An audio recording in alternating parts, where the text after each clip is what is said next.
Years passed. Abraham and Sarah grew older, yet they still did not have a child.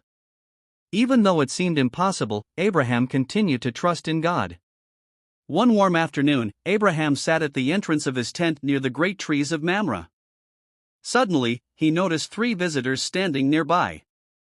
They looked like travelers, so Abraham hurried to meet them with kindness and respect. He bowed slightly and invited them to rest in the shade. Sarah prepared fresh bread, and a young servant brought water and food.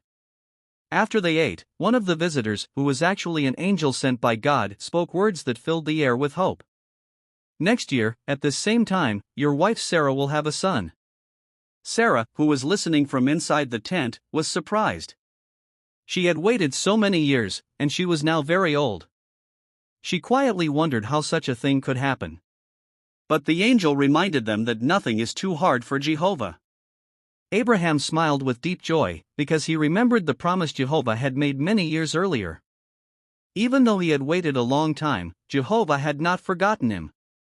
The visitors continued on their way, and Abraham and Sarah watched them disappear across the field. In their hearts they carried something more precious than gold: hope. The same Jehovah who led Abraham through deserts and valleys had now given them a promise of new life. Soon, a child would be born to their home.